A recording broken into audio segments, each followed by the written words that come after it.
be Jaqueline Shaia and Juliana Moskowitz. Jaqueline is a sophomore majoring in biology. She began conducting research in the summer of 2013 at Virginia Commonwealth University's Health Systems in the pediatric airway laboratories studying diseases such as cystic fibrosis, COPD, and asthma. After her volunteer experience, she served as the Denny Hamlin Scholar and conducted cystic fibrosis research at VCU. This served as her motivation to create her own project here at George Mason University. Her and her partner received 2 grants from the Undergraduate Research Scholars Program from Mason to study cell frequencies and how the immune system responds to acute rhinosinusitis. Outside of conducting research, she is the president of the College of Science Student Mentors and the College of Science Student Liaison with Student Government. Please welcome Jaqueline. However, we have another presenter as well. Juliana is a third-year bioengineering major and a math minor. She started doing research in the summer of 2014 at a pediatric pulmonary lab at Virginia Commonwealth University's Health Systems as well. In the lab, they studied mucus properties in patients with cystic fibrosis. They also looked at cells for the common cold and allergies. This led to an interest in creating her own research in acute rhinosinusitis and the severity of symptoms compared to frequency of neutrophils, and looking at the immune system's response throughout the entirety of the cold. Juliana and her peers have now received 2 grants under URSP from Oscar at Mason. Outside of research, she is the treasurer of George Mason Hillel, a member of Pi Beta Phi, and a high school rowing coach at Lake Braddock Secondary School. Please welcome Juliana and Jaqueline.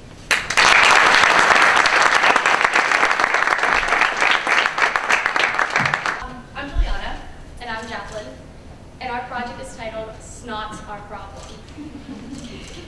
So basically how we got started with this project is, like you heard in our bios, we did research at VCU. And we are here today presenting because this really is our passion, and we really wanted to share it with you and to let you know why we find this research important for our community and for the medical field in the future.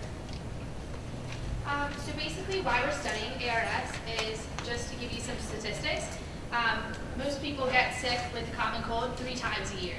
So it leads to a lot of medical bills that you have to pay. You have to pay for medications. It also is time loss and loss of productivity because you're sick. Another reason as to why we're studying ARS is that currently there's a lot of studies being done that are just with immune cell frequencies for severe respiratory diseases, so COPD, asthma, cystic fibrosis, but there's nothing being done on the frequency of cells in mild diseases such as ARS.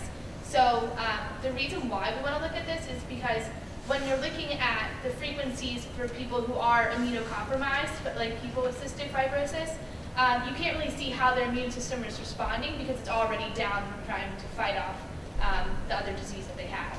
So why not look at something of a baseline of someone who's not immunocompromised and someone that just has a regular, healthy system and just so happens to have a cold. So that's why we're studying ARS. Our study, prepare yourselves for the title, is the severity of acute rhinosinusitis on the frequency of neutrophils present in a nasal smear of patients with and without over-the-counter cold or sinus medications.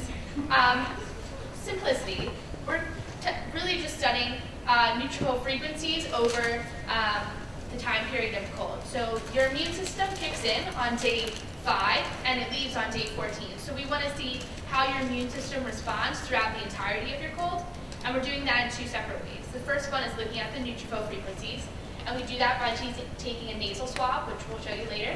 And then the second thing is that we're looking at the severity of the disease, how bad your symptoms are. And we do that by something called the SNOT-20.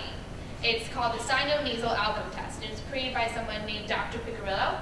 And what it does is it looks at not only your physical symptoms, but also your emotional symptoms. So it takes in everything into account, how you're feeling, if you have post-nasal drip, which is always lovely, and just covers all bases. And so what we want to do is we're also adding in medications as a factor. So half the patients will be on medication and half will be off, and we want to see just the change of the cold if it has a factor of medications in it. So if it physically takes away your neutrophils, or if it just makes you think that you're feeling better. What is a nasal scraping? Well, you're about to find out.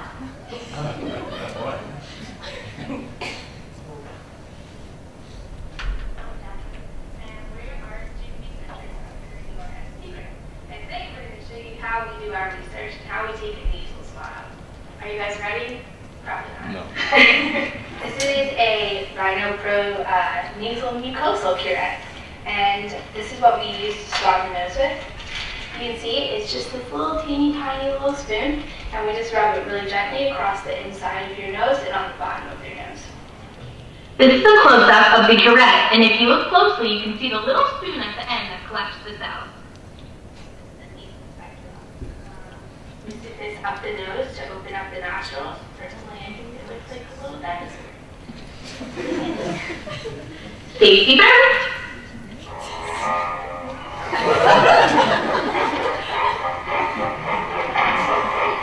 Kidding. We use this lovely head lamp to help see inside the nasal cavity and swab the side of the nostril and bottom to collect the cells.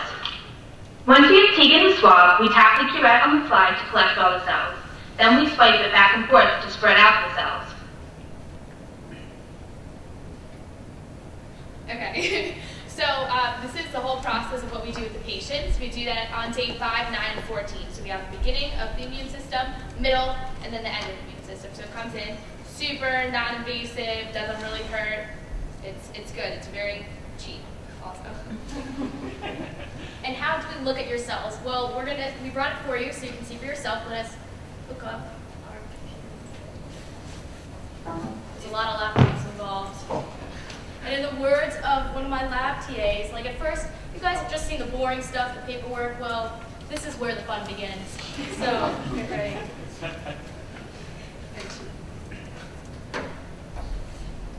So we're just going to look at a bunch of different cells that we can find. This actually is not one of our patients for privacy issues. It's actually her dad. So this is the links that we go to get some cells. But we're going to look at it under 40x. Hopefully if we can get it to show up. Is it possible to turn off the lights? So what we're going to look at is hopefully we can see some epithelial cells, which are skin cells, and any nasal swab, hopefully you're going to have skin cells, because you have skin. And then also we're hopefully going to see some neutrophils, which is what we're looking at. And a neutrophil is a cell that shows up. It's your immune response to having a cold. So it shows up. What it is you can see it in the background here. It's little pink dots, and what it is, it's a little teeny circle, and it has 4 blue lobes in it. So that's what we want to look for a neutrophil.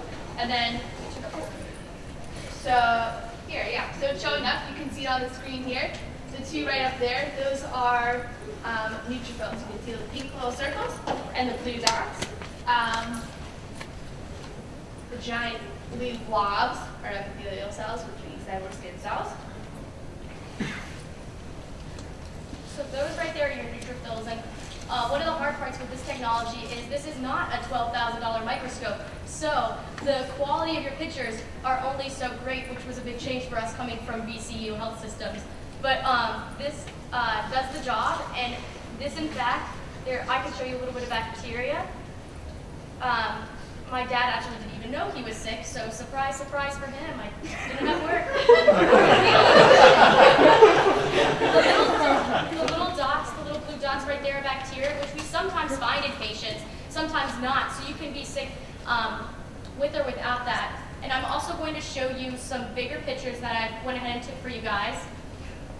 So this is the same slide, and this is under 40x, so not oil immersion, but all of these are just neutrophils piled and piled on top of each other. So one of the questions we're going to be asking is, do the symptoms, are they worse when you have this many neutrophils present, or are they not because your immune system has already kicked in and is really responding, so you're feeling great at this point? So we're really going to be looking at all phases, which is why we do 3 different scrapings in our patients to look at the entirety of the immune system. And the immune system changes every 3 to 4 days, so that's why we can wait till day 5, day 9, and day 14. because the immune system really won't change that much. And I have a few other pictures for you guys. These are a ton of neutrophils here. You can see them a little better. You can tell a neutrophil by the 4 lobes. And this is also a great way to see if your patient has allergies or not. A big issue right now is with antibiotic resistance. And a lot of times, you don't see this done in clinics when it could be done. And if you say, oh, I have a cold, you could actually have allergies that you never knew about. And you can see allergic reactions and eosinophils on this. This patient definitely does not have allergies apparent right now by the neutrophil frequencies. We don't see any eosinophils present, but we could tell that all from a nasal swab. It is just that easy, and it does not take that much training. It's also not invasive, so it's super quick. You saw us do it on a video, and it's really, and you can look at any type of disease as long as you know what the cell looks like. You can look if someone has strep throat, if they have a bacterial infection, and it's something that's super simple and super easy that anyone can do in a doctor's office.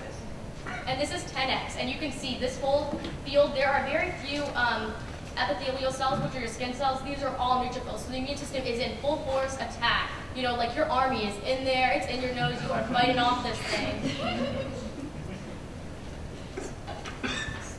And on the slide, let's see what. I know the picture's really tiny. Software fun. So what we're doing now, just with the research, we're still finding patients. Currently, we're swabbing. We have people in the study currently.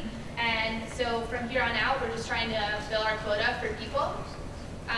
So if you're sick, contact us. Meet us in the back. We'll give you our emails and everything. That would be fabulous. We love sick people. We're done with trying to stalk people on the street. Like, if you see someone coughing, well, are you sick? Can you have yourself? And they're just like, what? But it really, spread the word. We love to study. We really are passionate about this, and it's something that we love to continue to do. So, yeah, thank you. Thank you guys.